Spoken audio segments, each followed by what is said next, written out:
और इसमें पैथोलॉजी में हम टॉपिक करने जा रहे हैं एक्सोक्राइन पेंक्रियास। ठीक है, एंडोक्राइन जो पेंक्रियास है उसकी हम बात करेंगे एंडोक्राइनोलॉजी में, एक्सोक्राइन पेंक्रियास की बात करते हैं। और हम इसमें पैथोलॉजी में एनोमली पढ़ेंगे। सबसे पहले एनोमली आती है एनुलर पेंक्रियास। अच्छा, इसमें क्या होता है कि जो पेंक्रियास नॉर्मली जो हमारी बॉडी में किस तरह होता है, फॉर एग्जाम्पल ये स्टमक है, स्टमक आ गया और ये आ गया ड्यूडिनम। ठीक है, ड्यूडिनम है ना, तो इसके साथ ये पड़ा हुआ है पेंक्रियास, इसकी बैक साइड पे। ठीक है, और यहाँ से ब्लैडर आता है, ब्लैडर किसी और गाल ब्लैडर जो है, गाल ब्लैडर जो है वो इस तरह की कोई शेप का होता है। ठीक है, और इस तरह से जा रहा होता है। ये हो गया डन। अब क्या होता है कि एनुलर पेंक्रियास में कि मेल फॉर्मेशन की वजह से पेंक्रियास में जो रिंग फॉर्मेशन हो जाती है around the areas of the duodenum. Duodenum का जो एरिया है ना, वहाँ पर रिंग फॉर्मेशन हो जाती है इस पेंक्रियास की। फॉर एग्जाम्पल जिस तरह ये हमारा स्टमक आ गया, ओके, तो इसकी बैक साइड पर ये जो है थोड़ा सा मूव फॉरवर्ड करेगा।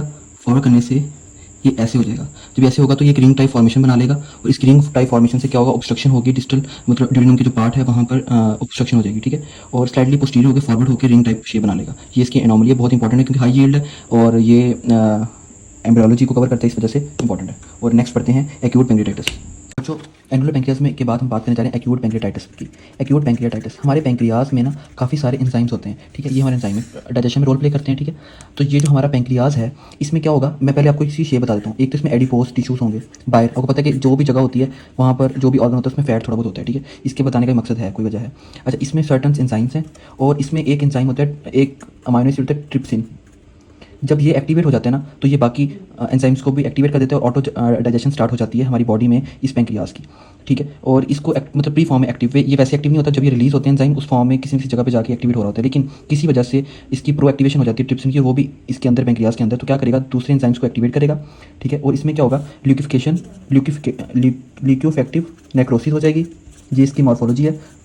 जब हमारे पास पेंक्रियास पड़ा होगा तो हम बता देंगे। उसके अलावा हेमरेज होगा। हेमरेज क्यों होगा, क्योंकि आपको पता है कि हेमरेज इस वजह से होगा क्योंकि अलॉट ऑफ ब्लड सप्लाई जो होती है वो इसे सप्लाई कर रही होती है इस पेंक्रियास को बहुत सारी ब्लड सप्लाई जा रही होती है, और इस वजह से हेमरेज होगा क्योंकि ऑटो डाइजेशन में ल्यूकोफेक्टिव नेक्रोसिस में हेमरेज होगा क्योंकि ब्लड वेसल्स भी रप्चर होंगे। इसके अलावा ये जो एडिपोज मैंने बनाए थे, एडिपोज जो टिश्यूज़ हैं, अब देखें इसकी भी तो ऑटो डाइजेशन स्टार्ट हो जाएगी ना। जब इसकी ऑटो डाइजेशन स्टार्ट होगी तो क्या होगा, फैटी एसिड रिलीज होगा बहुत ज़्यादा। जब फैटी एसिड रिलीज होगा तो हम इसे कहेंगे फैट नेक्रोसिस। ठीक है, और इसका ये आ गया मतलब ल्यूकोफेक्टिव नेक्रोसिस, अंदर ल्यूकोफिकेशन हुई, एक्टिवेशन हुई, और सबके सब जो है एक्टिवेशन से ही हमारा पेंक्रियास खराब होना शुरू हो गया। हेमरेज हुई, ब्लड वेसल्स थी, जब ऑटो डाइजेशन हुई तो ब्लड वेसल्स रप्चर करके एडिपोज टिश्यूज थे साइड में पड़े हुए, उनकी नेक्रोसिस हुई, फैट नेक्रोसिस उसे कह देंगे, फैट नेक्रोसिस। जिसके मॉर्फोलॉजिकल फीचर्स हैं। डिफरेंट काजेज में अल्कोहल आती है। अल्कोहल में क्या होता है कि अल्कोहल जो है कॉन्ट्रैक्शन को बढ़ा देती है। जब कॉन्ट्रैक्शन बढ़ेगी स्फिंक्टर की तो उसमें क्या होगा कि एम्पुला जो स्फिंक्टर है उसमें जो एंजाइम्स हैं वो प्रो एक्टिवेशन बढ़ जाएगी और अंदर ऑटो डाइजेशन स्टार्ट हो जाएगी और एक्यूट पेंक्रियाटाइटिस के चांसेस हो जाएंगे। इसका ट्रॉमा किस तरह हो सकता है, इसका साइन सिम्टम देखें। ट्रॉमा में फॉर एग्जांपल ये ऑटोमोबाइल जो यूज़ करते हैं, फॉर एग्जांपल कार में बच्चा जा रहा है बैठकर और उसने सीट बेल्ट बहुत ज़ोर से पहनी हुई है। ठीक है, और कहीं ना कहीं एक्सीडेंट होता है और सीट बेल्ट जो है वो टाइट हो जाती है, उसकी जो उसका जो स्टमक है और वहाँ पे जाके पेंक्रियास पड़ा हुआ है और ड्यूडिनम पड़ा हुआ है, प्रेशर पड़ता है, उस वजह से भी पेंक्रियाटाइटिस हो सकती है। ठीक है जी। और बच्चों इसके अलावा गाल stone.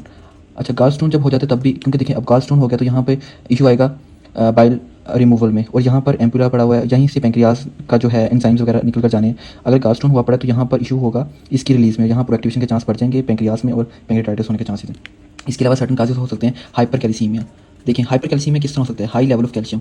The way I remember, इसका ये सिस्टम है कि हमारी बॉडी में जो कैल्शियम है ना वो एंजाइम्स को एक्टिवेट करने में बहुत ज़्यादा रोल प्ले करता है। जब बहुत ज़्यादा कैल्शियम हो जाएगा, फॉर एग्जांपल जब हाई अमाउंट ऑफ कैल्शियम होगा तो कॉन्स्टिपेशन होती है, बॉडी में कॉन्ट्रैक्शन ज़्यादा बढ़ जाती है। जब हाई अमाउंट में कैल्शियम होगा तो फिर एक्टिवेशन बढ़ जाएगी ट्रिप्सिन की, और प्रो एक्टिवेशन हो जाएगी ट्रिप्सिन की अंदर ही पेंक्रियास के, और जिसकी वजह से ऑटो डाइजेशन होगी, स्पोनिफिकेशन वाले प्रोसेस मतलब एक्यूट पेंक्रियाटाइटिस वाली साइड पर चला जाएगा। इसके अलावा सर्टन ड्रग्स होती हैं, और इसके अलावा hyperlipidaemia, high amount of lipid जो होता है ना ये भी काज करता है लिपिडीमिया पेंक्रियाटाइटिस को।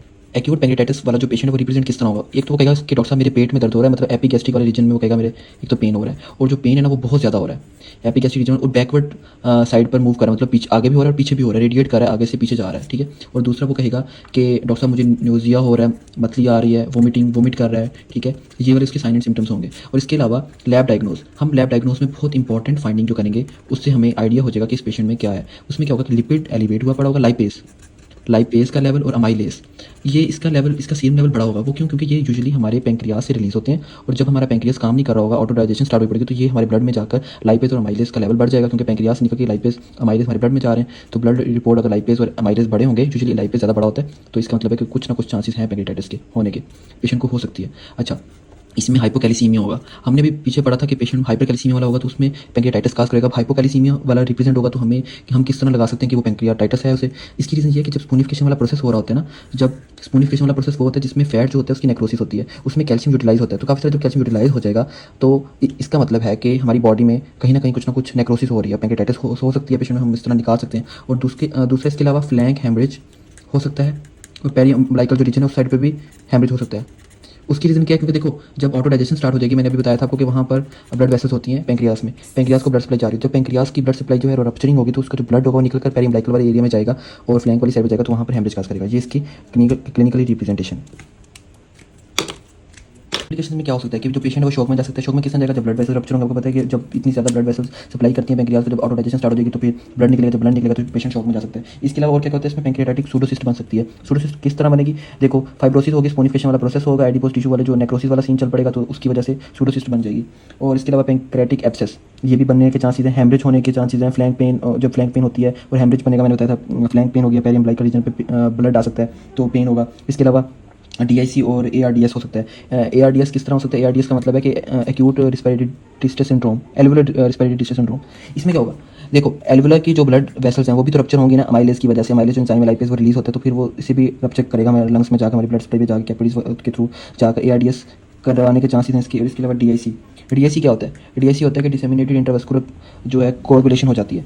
इसमें क्या होता है कि हमारी जो ब्लड वेसल्स हैं उनमें कोएगुलेशन होना स्टार्ट हो जाती है बहुत ज़्यादा, ठीक है। तो ये भी इसकी क्लिनिकल रिप्रेजेंटेशन है। शॉक हो गया, ARDS हो गया, DIC हो गया और इसके अलावा एब्सेस हो गया, पैंक्रियाटिक सूडोसिस्ट हो गई। Thank you so much.